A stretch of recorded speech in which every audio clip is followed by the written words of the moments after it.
जो मुस्कुरा रहा है उसे दर्द ने पाला होगा, जो चल रहा है उससे के पाँव में छाला होगा। बिना संघर्ष के इंसान चमक नहीं सकता, जो जलेगा उसी दिए में उजाला होगा। संघर्ष क्यों बचे संघर्ष से, संघर्ष ही तो जीवन की आत्मा है। जितना कठिन संघर्ष होगा उतनी ही शानदार जीत होगी। एक बार एक किसान भगवान से बहुत ही नाराज़ हो गया। किसान बहुत मेहनती था, बहुत मेहनत से वह खेतों में अनाज उगाता, उसकी देखभाल करता, पर अक्सर उसकी फसल खराब हो जाती। कभी सूखा पड़ जाता, कभी बाढ़ जाती, कभी तेज़ धूप, कभी आंधी, कोई न कोई कारण बन ही जाता कि उसकी फसल खराब हो जाती।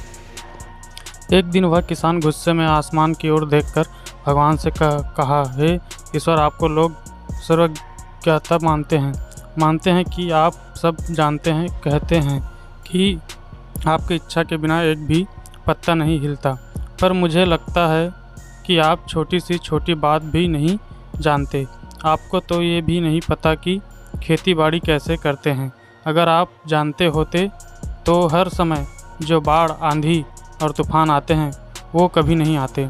आप नहीं जानते कि कितना नुकसान उठाना पड़ता है हम किसानों को। यदि आप मेरे हाथ में यह शक्ति दे दे कि जैसा मैं चाहूँ वैसा मैं मौसम कर दूँ, फिर आप देखना मैं अन्य के भंडार लगा दूँगा।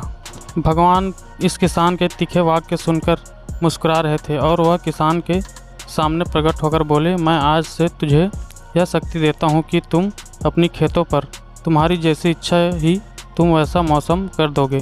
मैं बिल्कुल भी दखल नहीं दूंगा, तुम्हारी इच्छा से सब कुछ होगा। किसान बहुत खुश हो गया।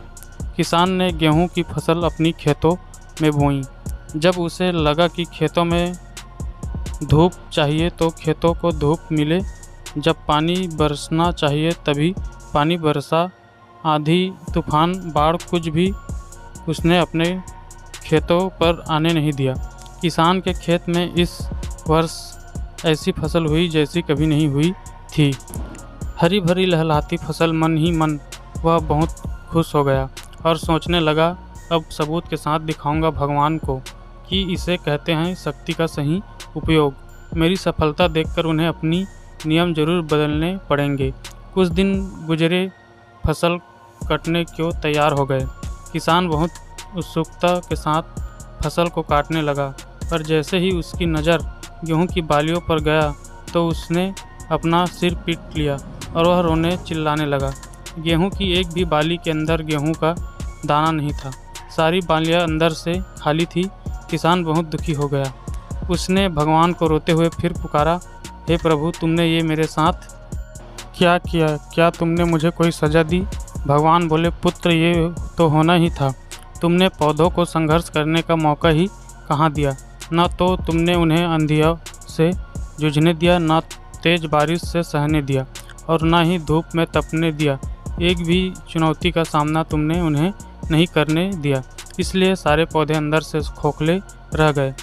जब आंधी, तूफान, तेज़ बारिश और धूप पड़ती है तभी ये पौधा अपने अस्तित्व को बचाने के लिए संघर्ष करते हैं और इसी संघर्ष से एक बाल पैदा होता है जिसमें शक्ति होती है, ऊर्जा होती है। और यही ऊर्जा पूर्ति तेरे गेहूं के दानों की तरह जो नहीं फूटी, तूने उन्हें कठिन परिस्थितियों से गुजरने ही नहीं दिया।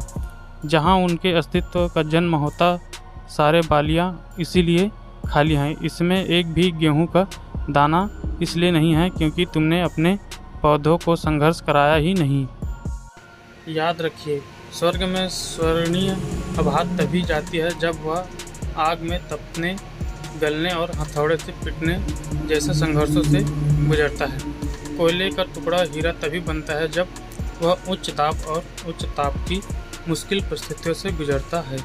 इसी तरह यदि हमारी ज़िंदगी में कोई संघर्ष ही ना हो, कोई चुनौती ही ना हो, तो हम भी गेहूं की बालियों की तरह खोखले रह जाएंगे।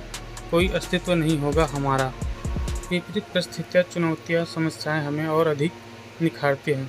यदि जीवन में कठिन परिस्थितियाँ और चुनौतियाँ आए तो घबराना मत, बल्कि सामना करना, विश्वास करना कि आप और अधिक निखर जाओगे और अधिक मजबूत बन जाओगे। किसी ने कितना सही कहा है, जिंदगी जीना आसान नहीं होता, बिना संघर्ष कोई महान नहीं होता। जब तक ना पड़े हथौड़े की चोट, तब तक पत्थर की भगवान नहीं होता। दोस्तों, आशा करता हूँ कि आप लोगों को यह कहानी बहुत ही अच्छा लगा होगा और शिक्षाप्रद लगा होगा। तो अगर आप ऐसे और कहानी सुनना चाहते हैं तो हमारे चैनल को सब्सक्राइब कर दें और लाइक शेयर ज़रूर करें।